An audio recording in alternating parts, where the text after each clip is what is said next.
morning, boys and girls, and welcome to today's edition of Gym Class at Home. We'll be covering the basketball edition of Daily 5. These Daily 5 exercises, you should learn the exercise, then perform it every day for an entire week. If you like basketball a lot, then you should do it every single day. That's why we call it Daily 5. Let's go over the exercises.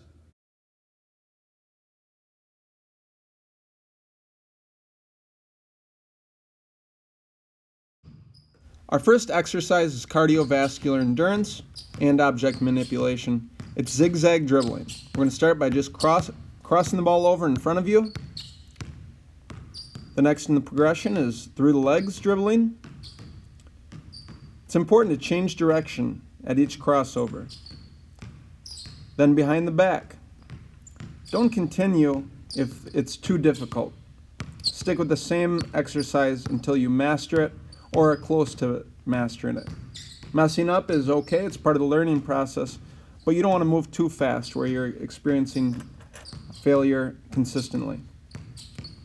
Once you've gone through that progression of cross in front, through the legs, behind the back, then spin, then you can start back at the beginning. Next, if that's easy for you, get 2 basketballs. The first in the 2-ball dribble progression is just changing direction, no crossing. Followed by crossing in front. Below the waist, eyes up, using your fingertips. Next is through the legs on the cross. Messing up is part of the learning process. It's okay. You don't want to be messing up too much though. So I'm going to go back to the basics and just zigzag dribble, no cross. I'm confident again, so I'm going to cross in front.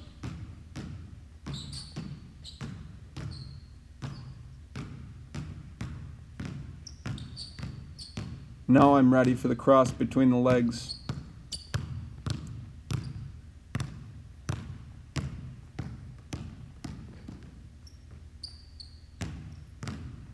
I'm going to stick with it. Mistakes are part of the learning process. So you're going to want to zigzag dribble for about 3 minutes. If you want to go longer than that, that's great, but go for at least 3. The next exercise in our Daily 5 is on our back shooting. We're going to lay on our back, just simply toss the ball up in the air and catch it. You want to have your elbow pointed down towards the ground. The next exercise in the progression is one-handed shots. Elbows should be pointed down towards the ground. Anything that you do with your right hand, you'll want to practice with your left a little bit too. Notice here that I don't want my elbow pointed out to the side. I want it pointed down towards my knees. And my non-dominant hand is not shooting the ball. It's just there to help control the ball. For advanced practice, just use one hand. And again, I'm going to use my left hand a few times just to get good practice. Part of this is Micans. This is a Mican drill where you're next to the basket and you're shooting on the left side and the right side. When you're on the left side, finish with your left hand. Right side, finish with your right. You might say, well, you're close to the basket. I'm just a 3rd or 4th grader. How can I shoot that high? It would be great to use a lower basket. It wouldn't make any sense for a 1st, 2nd, 3rd, or 4th grader to be using a 10-foot hoop. That would be like me using a 20-foot hoop with a weighted basketball. Use what's age appropriate to you. The next exercise is called swoosh shots. Swoosh shots is standing right near the hoop and using predominantly one hand shooting the ball into the hoop. Similar to the form that we're using on our back shooting, we want our elbow pointed down towards our toes. This drill works on raising your shooting pocket, similar to Steph Curry in the book we were reading, The Boy Who Never Gave Up. We need to get that shooting pocket, that's where you start your shot, to be nice and high. The next exercise in our Daily 5, which works on balance, is one-footed square jumps.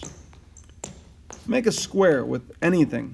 I'm using mini hurdles here, but you could use a jump rope on the ground, something that lays flat or something that's tall, and jump over and back each side of the square on one foot. Here I'm demonstrating that it doesn't have to be in the very high. It can be a short jump. The point is to keep our balance as we change directions. The next exercise in our daily 5 is our Big 3 yoga, and we have a new stretch of the day. Flexibility is critical for any basketball player, for injury prevention and range of motion. We'll start with a child's pose. On your knees and toes, bend over at the waist, reach with your hand, and allow your chest to sink towards the ground. Don't forget to breathe, in through your nose, out through your mouth. The next exercise in our yoga progression is downward facing dog.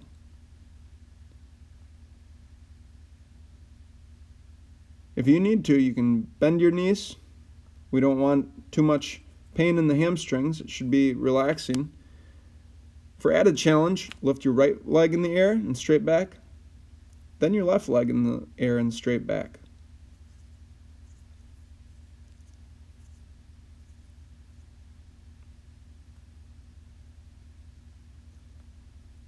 The next stretch in this progression is Cobra. You'll be in a push-up position and then allow your hips to sink towards the ground.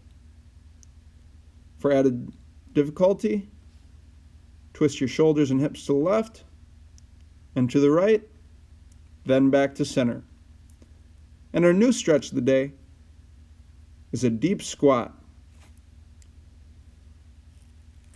As you go down, you may want to tip backwards a little bit.